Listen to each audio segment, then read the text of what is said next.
Olá, seja bem-vindo ao Empreender no Campo, o programa para quem enxerga as potencialidades do meio rural e deseja investir no próprio negócio.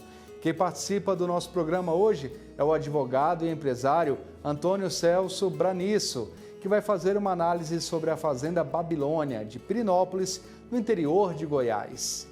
Mais do que um empreendimento voltado para a agropecuária, a propriedade é uma aula de história sobre a cultura e a culinária do centro-oeste do Brasil. Meu nome é Thelma Lopes Machado, né? Eu nasci nessa fazenda e minha profissão hoje, eu acho que sou empreendedora do campo, né? Porque eu, inclusive, eu moro aqui.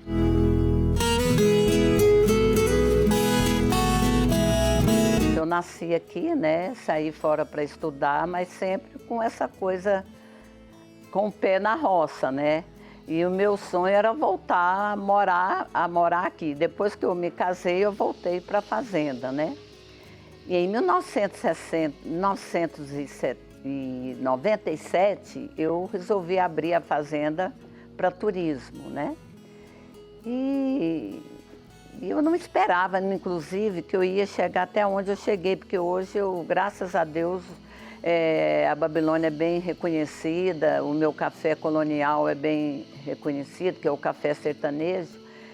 E eu comecei nesse período e estou continuando até hoje, trabalhando em cima desse trabalho, né? Em cima dessa história que eu criei.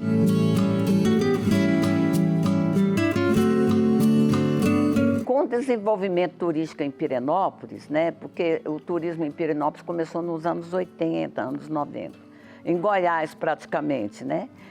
E as pessoas já estavam vindo visitar a fazenda, porque é uma fazenda antiga, né, com muita história, e estava tirando minha privacidade, porque uma vez que eu moro aqui, que eu sou dona de casa, cozinheira, nós somos, aqui é uma propriedade mesmo, também trabalhamos com agro, né, já é uma fazenda normal, e eu estava perdendo minha privacidade, porque as pessoas chegavam sem horário, né, de repente as pessoas chegavam aqui e falavam para mim assim, nossa, dona Thelma, desculpa, eu não sabia que aqui era uma coisa fechada, né? Eu falei, não, eu te atendo, não tem problema. Aí eu falei, bom, eu vou ter que me organizar, porque às vezes eu estava com o fogo aceso, a panela no fogo, eu tinha que descer a panela e atender turista. Então eu falei, não, eu vou estipular horários e datas para eu poder atender essas pessoas. Mas eu tinha um certo medo, né? Porque eu falei assim, eu nunca imaginei, porque assim, eu sei cozinhar, eu gosto de conversar, adoro atender as pessoas, gosto de gente em casa, mas quando eu pensei assim, eu vou colocar uma placa lá e começar a trabalhar com turismo. Às vezes as pessoas me perguntam assim, qual foi a sua maior dificuldade para você abrir um empreendimento? Eu falei assim, meus medos, nada mais disso, porque assim, eu sou de uma geração que ainda, apesar de que eu sou dos anos 60, foi um ano de muita rebeldia, muita abertura, né? Mas a gente tinha um pezinho lá atrás de achar que mulher era só para casar, cuidar dos filhos e cozinhar. E você acaba não acreditando em você mesmo. Você acha assim, será que eu dou conta? Sabe, assim, será? Sabe? Você acha que você tem que provar para todo mundo que você é capaz. Você não tem que provar para ninguém. Você tem que provar para você mesma, né? Aí foi quando eu abri para o turismo, isso em 1997, né?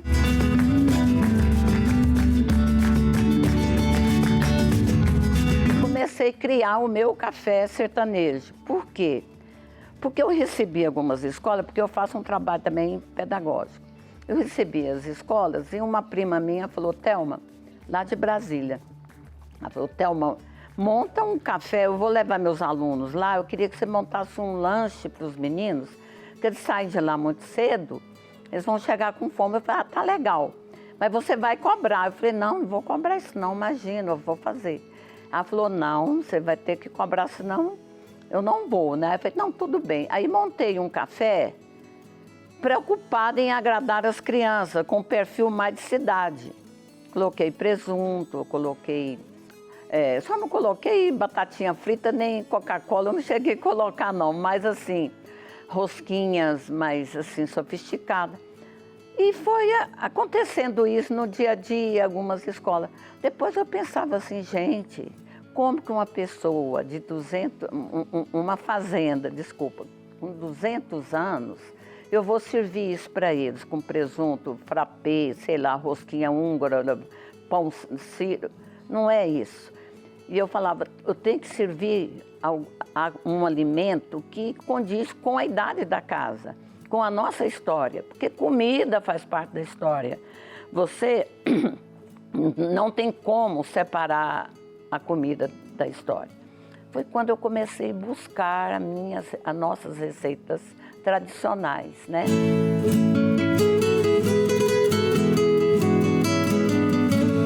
A minha mãe me ajudou muito porque na memória dela era mais fresquinha essas receitas. E fui buscando, porque eu sempre falo, essas receitas não são minhas. Essas receitas é do Brasil. E ela tem essa pegada mais da cultura goiana.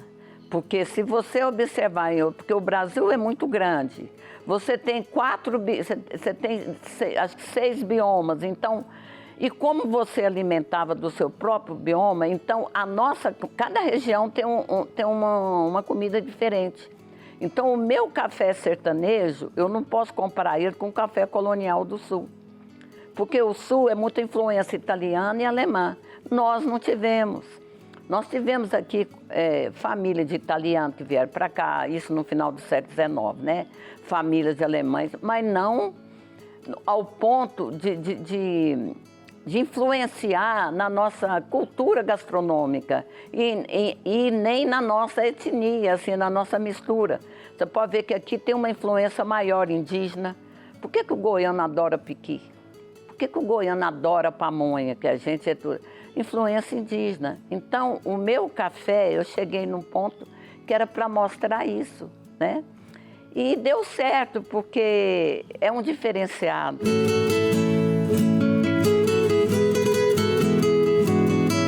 A Babilônia tem 225 anos. Então, as pessoas, quando chegam aqui, elas já ficam impregnadas dessa emoção, dessa coisa do passado, né? E quando ela vai à mesa, que ela sente um cheiro, ela se remete ao tempo. Porque eu falo, né, que a música, né, você remete ao tempo, né? O cheiro você se remete, né? O sabor, né? O cheiro do curral, né, gente? Isso tudo faz você voltar no passado, né? Aí eu falo que aqui na Babilônia é você alimentar da história e é comida com memória. Né? Porque é comida com memória afetiva. Inclusive, eu estou lançando um livro sobre as receitas gastronômicas e eu vou falar muito disso, sabe? Que é o que eu sirvo aqui hoje, né? Mas é isso.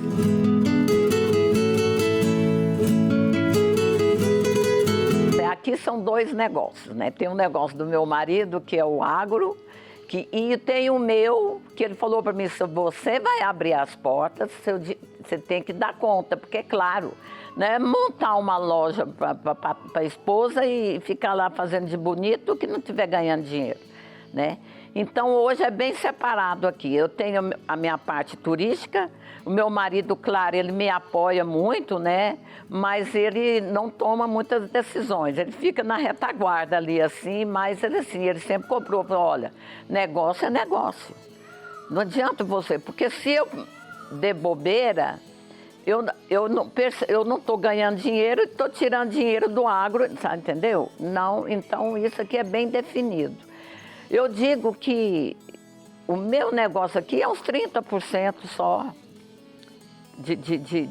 Mais é pecuária, nossa fazenda ela tem um tamanho razoável, né? Quer dizer, meu marido mexe com gado, o leite é mais mesmo, não é grande produção de leite não, porque a gente não gosta, o leite ele é caro na cidade, na roça ele não vale nada, né? O leite na cidade ele é caro, na fazenda ele praticamente não tem preço. Mas é em pecuária. E nós também já estamos numa fase, eu estou com 74 anos, meu marido está com 74 anos, a gente está mais devagar agora, mas a gente já teve uma fase de eu cozinhar muito para peão. Fiz isso tudo, meu filho. Meu marido plantava não sei quantos alqueires de feijão, sabe? Hoje a gente não está, a gente já está mais assim, porque a gente vai perdendo o pico, né? Mas eu cozinhava para 30 homens, eu punha comida na caminhonete com 2 crianças, eu tinha que levar essas crianças comigo para mexer lá na roça, não tinha celular não, você tinha que dar um grito, oh! Entendeu? Eu fiz isso tudo, isso que em 1990, sabe? Aí depois eu comecei, meus filhos já estavam maiorzinhos, porque quando eles eram menores era mais aqui, na terra mesmo, né? E trabalhando na cozinha. Depois que eu comecei a ir para Brasília, que eles já estavam maiorzinhos, que eu já não estava dependendo muito da minha presença. Mas eu já fiz um bocado de coisa aqui, viu?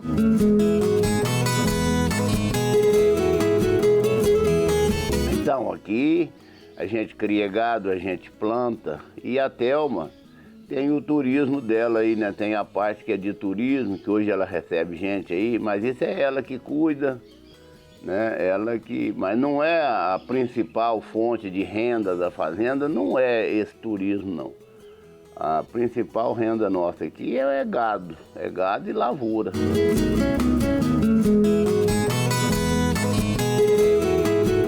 Funciona o seguinte, a parte de turismo é Thelma que comanda aí, é ela que olha, eu nem sei, eu não dou nem palpite. Mas aqui é uma fazenda, aqui funciona como fazenda, a gente vive da fazenda, né? A gente vive de gado, de lavoura, é roceiro, eu moro aqui, trabalho como todo mundo, né? A propriedade não é tão grande, a gente vive daqui, porque às vezes é o seguinte, às vezes você tem uma propriedade que até vale um certo dinheiro, mas a gente não vive de patrimônio, né? A gente vive de renda, você tem que fazer a sua terra produzir, que é para você viver, né? Aqui a gente tira leite, eu mexo com gado, a gente cria um gado, tira leite, faz e tudo é uma fazenda normal, como todas, né? Só que assim, não é uma fazenda grande. Para a região, para hoje até que a gente deve ter que, sei lá, né? Mas dá para viver e assim, vive como roceiro, todo roceiro vive, economizando, trabalhando, né?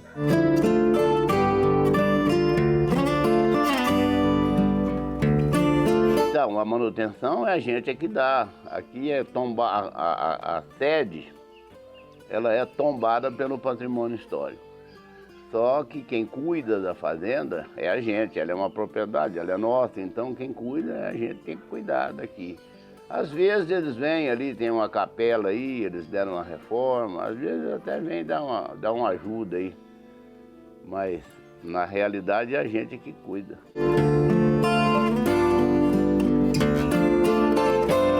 Que aqui chamava Engenho de São Joaquim. Engenho de São Joaquim. Que é o comendador, Joaquim Alves de Oliveira, que foi o fundador, porque não foi meu bisavô quem fez, meu bisavô comprou dele, né? Então, esse Engenho de São Joaquim, ele era devoto de São Joaquim.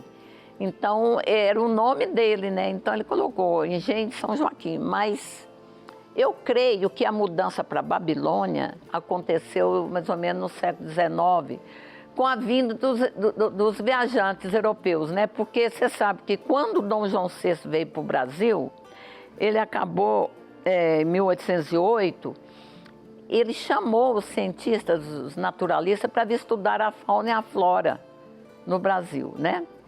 E aí, alguns deles passaram por aqui. Né? Por exemplo, o Saint-Hilaire passou por aqui, tem um outro chamado Paul, um austríaco, também passou por aqui, entendeu?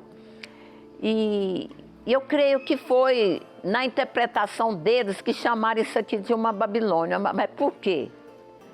Eu creio que talvez tenha até... Eu não posso afirmar com certeza para você que foi o Saint-Hilaire, porque eu não tenho isso concreto. Mas foi desse período para cá, talvez até meu bisavô também, que meu bisavô entrou aqui em 1864.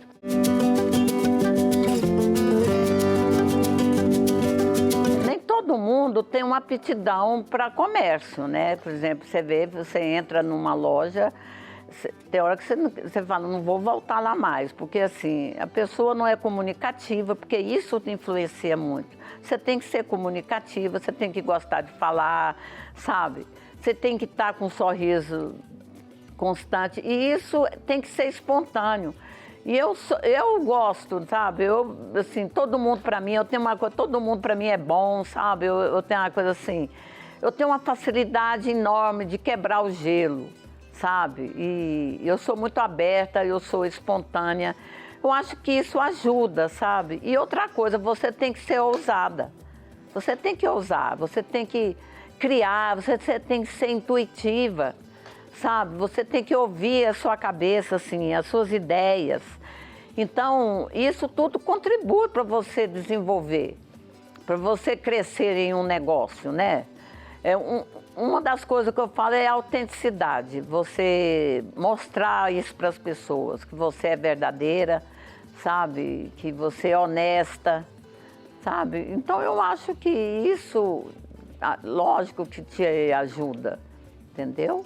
Porque tem gente que não tem essa aptidão, né? Então, assim, não é dele. Tem gente que não gosta de falar em público, por mais competência que ele tem, com mais conhecimento que ele tem. Às vezes você pega professor assim, o professor tem uma competência fora do comum, mas na hora que vai jogar para o aluno, ele não sabe transmitir o que ele sabe, né? Então, eu acho que isso não deixa de ajudar no desenvolvimento, né? No crescimento de um empreendimento.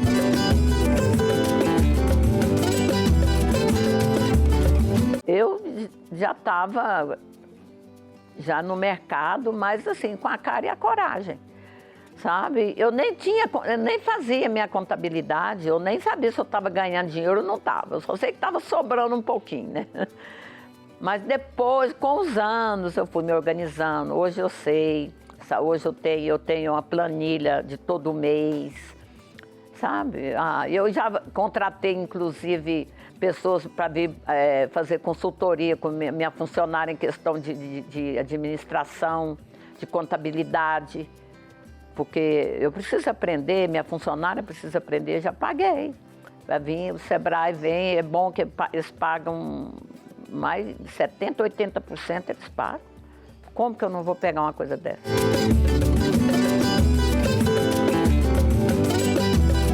Meu site eu fiz ele há muitos anos, sabe? Já dei uma melhorada nele. Lógico que hoje o que ajuda é isso, gente. Ninguém mais tem negócio de folhetim, distribuir papel. Graças a Deus acabou isso. Eu ainda tenho aqui uns folders assim, mas hoje eu tenho Instagram, né? Eu mesmo que faço minhas postagens.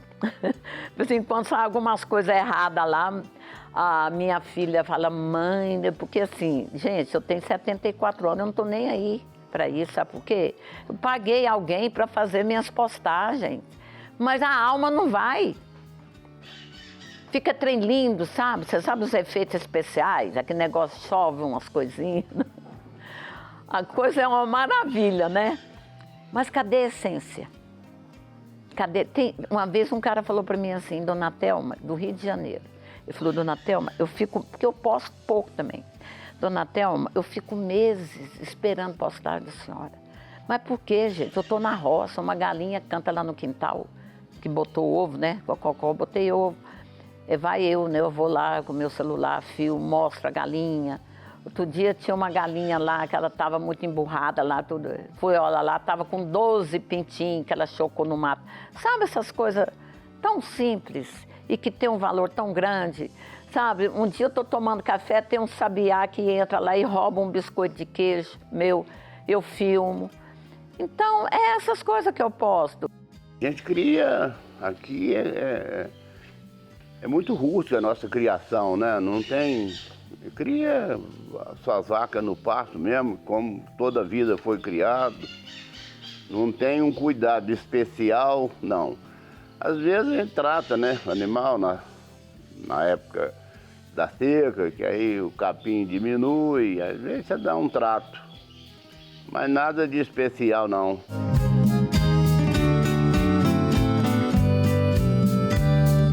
Olha, empreender mesmo, aqui a gente vive meio como sempre viveram os fazendeiros mesmo antigos, né? É isso aí mesmo, é criando gado, plantando lavoura. É isso que a gente faz aqui. Um fazendeiro vive disso, né? É esperando aí que chove, a gente depende 100% de chuva. Agora, por exemplo, que está muito ruim, esse ano está um ano atípico, né? Até porque não está chovendo, está ruim de chuva, a gente fica apreensivo, porque se não chover, roceiro nem tem como sobreviver. Tá ótimo esse bate-papo com a dona Thelma, né? Pois é, não saia daí, porque já já ela tá de volta para falar sobre as delícias do café sertanejo da Fazenda Babilônia e, é claro, muito mais. A gente volta já.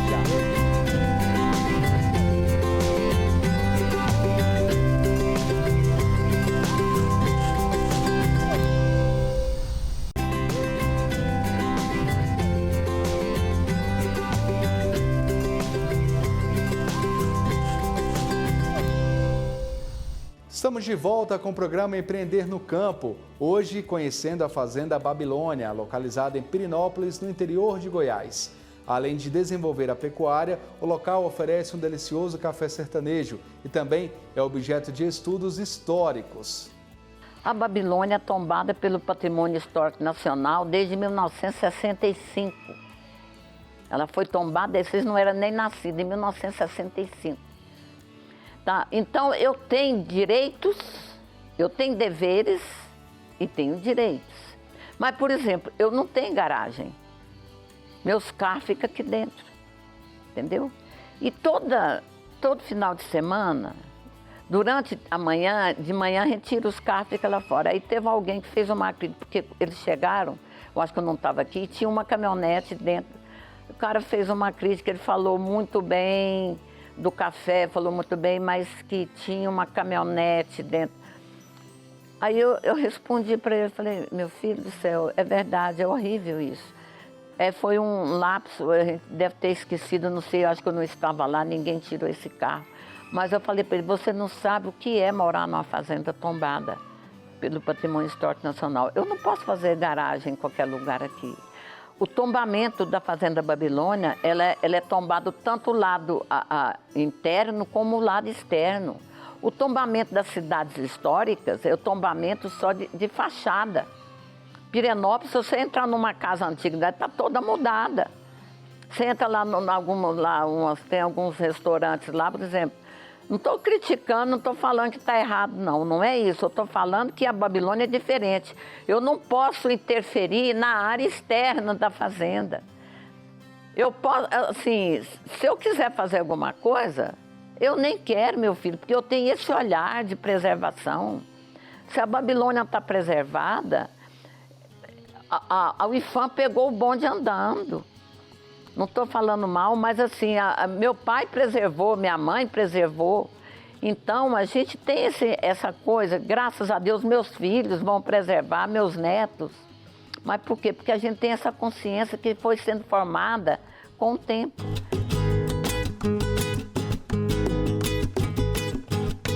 A Babilônia, ela não era residência, né? Para começar aí. O quarto de dormir do comendador era na parte externa. Então, ela não era uma casa de moradia, ela era uma casa de trabalho. Os historiadores falam que é raro você encontrar essa arquitetura que é a Babilônia, que é o engenho dentro da casa. Aquele salão ali é onde ficava o engenho de açúcar. E o quarto dele era externo. Então, quando meu bisavô comprou, provavelmente ele fez algumas adaptações. Mas eu acho que os quartos, a divisão é a mesma. Não tinha como ele mudar as divisões. Então, nós temos... Tanto é que o único quarto que era forrado é o quarto que eu durmo hoje, que foi o quarto do meu pai, que provavelmente foi o quarto do meu avô. E provavelmente foi o quarto do meu bisavô, porque era o único que tem forro. Os restos não tem forro. Então, eu acho assim que ela perdeu algumas construções, porque você vê requisitos de mais construções na área externa. Mas aqui dentro ela manteve, sabe? Então, assim, são poucos quartos. Aqui são quartos, sabe? Mas não tinha janela. Esses quartinhos aqui era tudo sem janela, nos quartos escuros. Eu lembro disso quando menina. Esse quarto aqui, ó, nós adaptamos para banheiro. Porque a coisa mais difícil do mundo em casa antiga é você fazer banheiro. Não tinha banheiro antigamente, ué. Os banheiros eram externos, né? Se houvesse alguma casinha, né, que você fala, era externa. Então, é você adaptar de um modo que não interfere.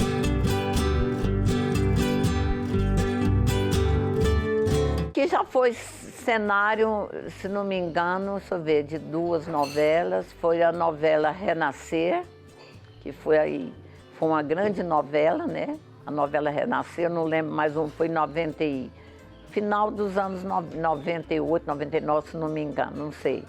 Foi uma novela que foi filmada aqui. E teve a novela Araguaia, que foi filmada em 2010, essa foi uma coisa mais recente, né?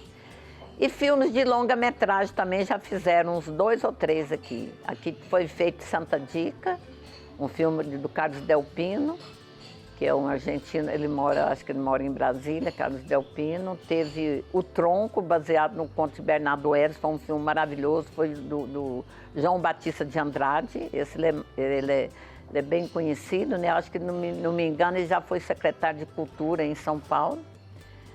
Foi filmado aqui também. Então, assim, e curta-metragem já fizeram muito também, sabe? Mas sempre gostam muito, né, de filmar aqui.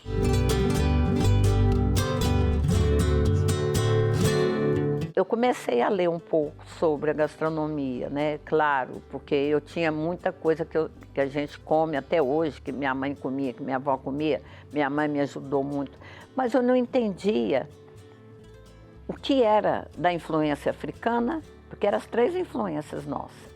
O que era da influência indígena e o que era da influência portuguesa, né?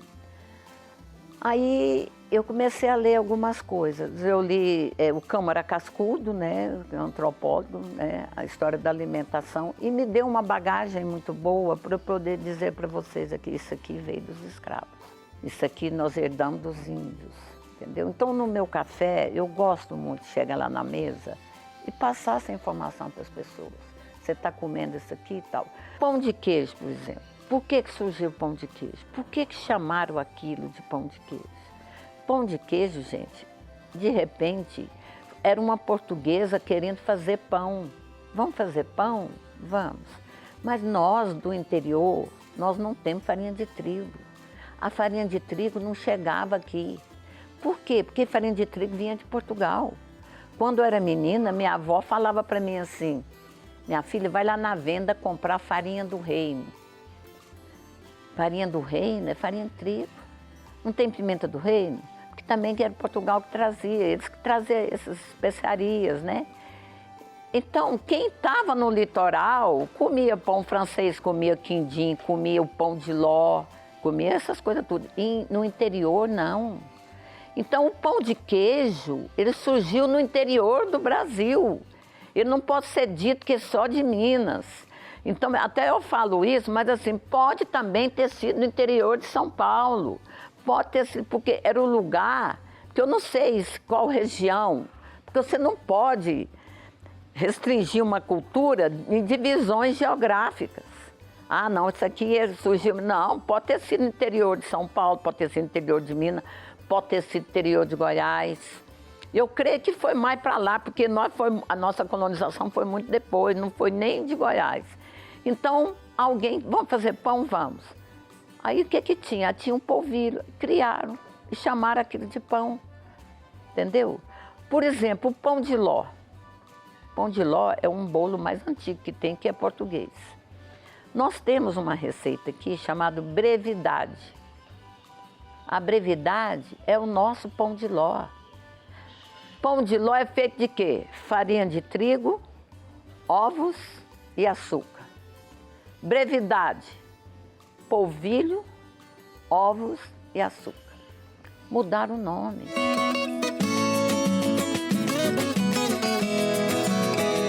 Esse aqui é o café, né? A gente tem várias coisas, em torno de uns 30 e poucos itens, contando com os sucos.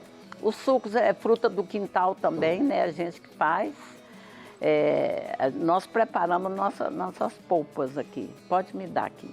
Isso aqui é o requeijão quente, né? Esse é o requeijão que a gente serve. Eu sugiro experimentar com melado de cana, porque é uma combinação excelente. Aqui nós temos um melado, ó. Entendeu? O pessoal adora. Isso é difícil de encontrar, porque esse requeijão é daqui da roça também, sabe? É feito aqui. Aqui são as almôndegas guardadas na banha. A linguicinha, o porco é caipira, é o porco aqui da fazenda, a gente abate aqui. A pamonha frita, né? Você lembra que eu falei para você do bolo de fubá de arroz que você tem que deixar fazer a fermentação? É esse aqui, ele é feito com a fermentação natural e ele é feito no pilão. A gente prepara o fubá aqui. É em torno de uns 10 dias para você fazer esse bolo, né? Isso aqui é a trouxinha da Sinhá, isso aqui eu acho tão gostoso. É abóbora coalhada e fubá de milho. Aqui são geleias, uma pasta de piqui, geleia, deixa eu ver se isso aqui é jabuticaba. Isso aqui tá parecendo amora ou jabuticaba, tem que provar para eu ver.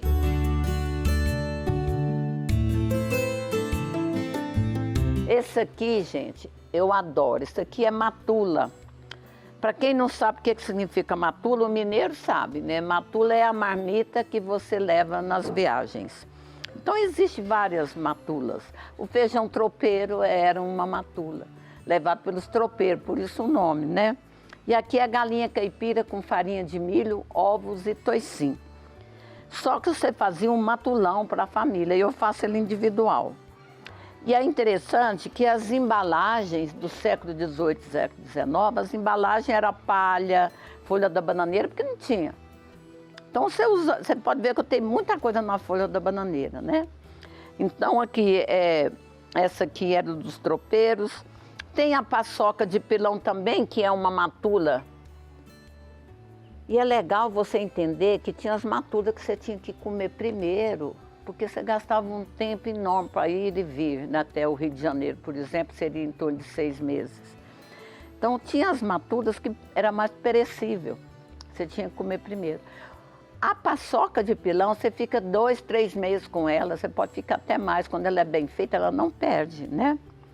A carne de lata tá aqui, ó, bonitinha, ó.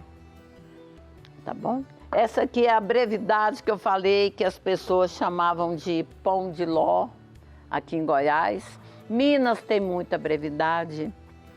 Aqui são os pãezinhos, tem um pãozinho temperado, um pãozinho de mandioca.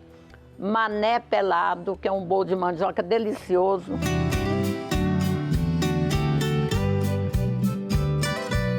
Esse aqui, ó, ele lembra muito, quando você vai fazer, chama pau a pique. Eu creio que isso as portuguesas adaptaram, vindo um pouco das Índias, porque o processo de fazer é como se você fosse fazer uma tapioca. Você rala o milho, rala a mandioca, né? Rala a mandioca, você escorre aquela água, torce no pano, e aí você vai e coloca queijo, coloca manteiga de leite, entendeu? O início é como se fosse uma tapioca. E aqui a pamonha assada, que eu adoro. Ó. Esse aqui chama queijo leite. É doce de leite, não leva queijo, mas chama queijo leite, não sei porquê. É doce de leite e ovos, somente. Eu só conheço esse doce em Pirenópolis. Pode até haver em outro lugar que eu não tenha conhecimento, mas desde criança era feito para casamento, ele é muito gostoso, entendeu? Eu acho que é isso, gente. Pão de broas estão aqui, pão de queijo, biscoito de queijo, né? A pamonha frita, o queijo frescal. Cadê o queijinho frescal, que eu não vi ele aqui? Aqui, ó, queijo frescal. Demais. O requeijão, já falei. Ah, isso aqui é bom, olha. Deixa eu te mostrar, depois vocês vão comer, tá quentinho. Eu chamo ele de cavaco. Cavaco de queijo, ele é feito com banha de porco. Você pode usar as geleias, a pasta de piqui, entendeu? Mas é isso.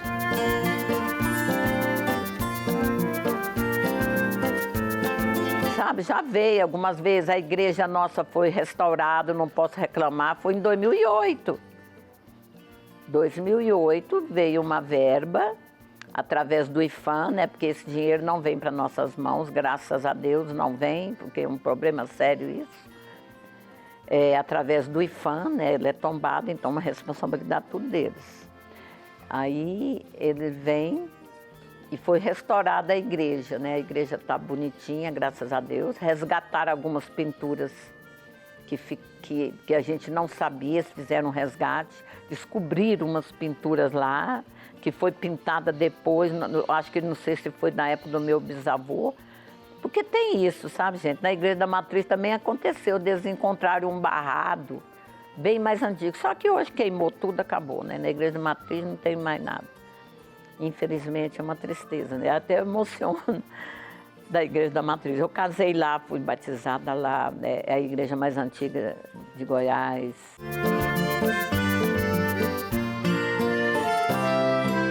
Ai, meu Deus, o que significa isso para mim? Significa a minha vida, né? Eu tenho dedicação, eu tenho ciúmes, não um ciúmes maligno, assim, não é um ciúme, mas um ciúme de preservação. Eu tenho, assim, por exemplo, eu não aceito... Um exemplo, o pessoal queria trocar aquelas treliças ali, tinha umas quebradinhas. Eu falei, não, por que você vai trocar? Deixa ela aí, ela não está prejudicando ninguém. Eu tenho ciúme dos buracos. Por exemplo, ali tem um buraco, assim, porque aqui está autêntico. Eu não vou repaginar, eu não vou turistificar o meu ambiente. Sabe? Eu não posso fazer isso, eu vou modernizar porque aqui... Não! Então, como eu falei, é uma responsabilidade. Então, eu vigio. O pessoal do IFAM, um dia teve uma pessoa que eu nem sabia quem ele era, ele veio aqui e depois ele fez um elogio a mim falando, porque eu luto por isso, eu preservo. Queriam trocar minhas telhas da parte inferior, a parte de baixo, que você tem a telha da bica e tem a telha da capa. Como dá muita goteira, eles falam, dona Thelma, nós vamos colocar uma telha nova aí que vai evitar isso. Eu falei, não. O turista olha aqui, ele fala, isso aqui vocês estão vendo que são originais. Se você não se policiar, você acaba embarcando nessa. Você acaba descaracterizando. É igual o meu jardim que eu falei para vocês. Um dia eu fui num hotel fazenda, mas lindo, sabe? Lindo, jardim maravilhoso. Eu falei, gente, eu vou fazer lá em casa um jardim desse. Chega aqui, eu falo, não posso. Como é que eu vou cortar minhas árvores que foi da minha bisavó? Tem um coqueirinho ali, que eu era menina, eu brincava debaixo dele. Tem uma laranjeira da terra lá, que ela tá velhinha, tadinha, quase não dá laranja mais. Mas ela tá lá, eu brincava de casinha debaixo do pé dessa laranjeira. Tá lá, minha neta brincou lá, minha filha brincou. Então, essas coisas, berço, eu tenho um bercinho ali, meu pai dormiu, nós dormimos, né? Meus filhos dormiram. E meus netos dormiram, nem que foi uma noite ou 2 noites, eles dormiram, porque hoje os berços é aquela maravilha, né? Aquele berção enorme. Mas pelo menos um soninho eles tiveram que tirar lá, meus netos, né? Então eu acho que isso é uma missão, né? E missão, dando certo ou não dando certo, dando certo ou não dando certo, você tem que levar, não é? Mas você sabe que tudo dá certo quando você faz com amor, né? Acaba que dá tudo certo, a gente consegue viver feliz para sempre, amém.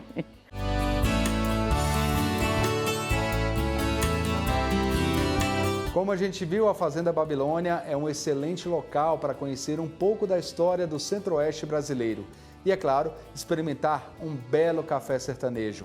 A seguir, vamos conversar com o empresário e advogado Antônio Celso Branisso, que vai fazer uma análise sobre a Fazenda Babilônia.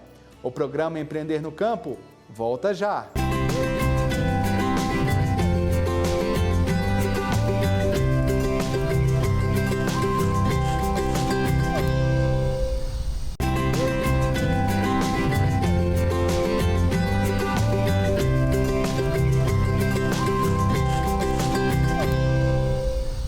Estamos de volta com o programa Empreender no Campo. Hoje nós conhecemos os encantos da Fazenda Babilônia, um local que esbanja cultura, história e gastronomia no coração do Brasil. Nossa conversa agora é com Antônio Celso Branisso, que é advogado e empresário. Celso, seja muito bem-vindo, obrigado por essa participação aqui no Empreender no Campo. E eu queria que você comentasse um pouco sobre esse negócio. Celso, do seu ponto de vista, como é que é uma empresa como essa, uma fazenda que está misturando aí a parte histórica e, é claro, de empreendedorismo, oferecendo um café bem diferenciado? Olá, Márcio, tudo bem? É um prazer ser recebido aqui por vocês. Essa iniciativa da Fazenda Babilônia é muito interessante porque é uma tendência atualmente as pessoas estarem buscando alternativas de turismo, principalmente o turismo rural. E hoje a gente tem uma tendência muito forte de procura por experiências. Então, quem tem uma propriedade rural tem um potencial muito grande de explorar a sua própria propriedade e voltada para o turismo, que é uma possibilidade de negócio que está muito em alta. Agora, Celso, você é advogado e esse patrimônio que ele tem lá na fazenda, ele é tombado pelo Instituto do Patrimônio Histórico e Artístico Nacional, o IPHAN, né? Então, como advogado, Celso, qual que é a importância do empresário se identificar, entender que aquele local tem uma obrigação histórica e que isso também reflete em questões de leis, que é preciso ter cuidado com isso? Márcio, tradicionalmente, a nossa agricultura, as propriedades rurais sempre foram muito voltadas para uma economia de escala, para se vender no atacado, para exportação e para grandes volumes de terra e grandes produções. Hoje a gente vive um momento que o pequeno produtor rural ele tem a oportunidade de explorar a sua propriedade de uma maneira mais sustentável, inclusive, e voltando-se para o turismo. No caso da Fazenda Babilônia, que tem inclusive um tombamento pelo IPHAN, é uma grande oportunidade de trazer turistas e trazer visitantes e contar a história do Brasil para esses turistas. É uma situação bem bacana que pode ser explorada, ao passo que a gente pressupõe uma preservação e a gente não há uma necessidade de você ter uma economia de escala, muitos funcionários, muitos maquinários. Então, eu considero que é um aumento de oportunidade para todo e qualquer pequeno produtor rural. Nesse caso, alguns empresários desse ramo acabam aumentando isso, né, Celso? Ou seja, ele começou ali oferecendo uma visitação, depois apresenta a parte histórica e aí apresenta a parte do café da manhã, que é o caso da Fazenda Babilônia, que a gente acompanhou. E aí não é o caso da Thelma, né? Mas para quem quer aumentar esse negócio, como é que pode fazer isso de forma legal, respeitando as leis e principalmente as questões ambientais? Você até citou a questão da sustentabilidade, né? É um ponto que tem que ficar sendo muito vigiado ali, né? Exatamente. Márcio, eu considero que o grande desafio de para quem vai entrar nesse tipo de negócio é a divulgação, é o marketing, porque todo o resto fica mais facilitado a partir do momento que você vai ter um negócio de pequena escala. A escala não vai ser grande. Então fica mais fácil para capacitar, fica mais fácil para servir o café da manhã, fica mais fácil para oferecer uma estadia. As escalas não são grandes, mas o valor agregado tem que ser muito grande. Então você verticaliza, você melhora a sua operação, melhora o seu produto, melhora o seu serviço, mas você tem uma oportunidade de não precisar de uma escala muito grande. E isso vem de mãos dadas com sustentabilidade e ecologia, porque você tende também a aproveitar a preservação do meio ambiente. A preservação do meio ambiente hoje é um grande ativo para ser explorado pelo turismo. E por falar em exploração, agora olhando do ponto de vista empresarial, a fazenda ali é muito grande, inclusive eles têm gado ali, eles fazem essa criação. Vale a pena, Celso, aumentar cada vez mais a exploração econômica dessa sociedade? Vale a pena investir cada vez mais em outros tipos de atividades, como, por exemplo, apresentar o próprio gado ali, a questão das pastagens, enfim?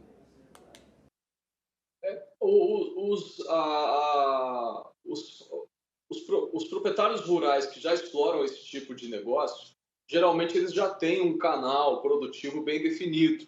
Mas sempre é interessante você não ter os ovos todos na mesma cesta e você variar um pouquinho e conseguir agregar valor a, por exemplo, uma economia, uma atividade pecuária, que basicamente é uma atividade de escala. Você conseguir ter uma demonstração do gado, uma demonstração do retiro de leite, uma experiência com um café da tarde ou um café da manhã, uma estadia na própria propriedade, isso tudo se traduz em oportunidades para o proprietário rural maximizar o ganho dele, muitas vezes em pequenos setores da propriedade onde ele nem estava ganhando dinheiro antes. E uma coisa interessante nisso tudo é porque a dona Thelma, ela buscou muita ajuda, principalmente a do Sebrae, o que ajudou a impulsionar o negócio. Celso, conhecimento é tudo, né? Quando a gente tem uma empresa, fazer cursos e ter também ajuda de terceiros também faz toda a diferença, né? É importante procurar isso. Faz toda a diferença, Márcio. É muito importante a iniciativa do pequeno produtor rural. Ele tem que ter a iniciativa dele, nasce com ele, é a centelha dele. Mas a partir de um determinado ponto, ele precisa se associar a alguém, a pessoas, a gente que sabe mais do que ele, a pessoas que podem lhe auxiliar. Isso é muito importante. A troca de informação e a troca de experiência é essencial ao negócio, porque cada vez que o negócio cresce, ele vai se tornar mais desafiador. É até mais fácil no começo. No começo, a parte mais difícil é trazer gente para a sua propriedade. Isso é mais difícil. Mas a partir do momento que as pessoas começam a frequentar a sua propriedade, começam a surgir outros desafios, que são os desafios de gestão. Então é muito importante, aí, como a dona Thelma foi procurar o Sebrae, foi uma decisão muito acertada dela, ela buscar o aprimoramento do conhecimento dela para desenvolver a atividade. Ainda sobre o empreendimento, a dona Thelma, ela quer resgatar a senzala que havia na fazenda, né? A senzala antiga.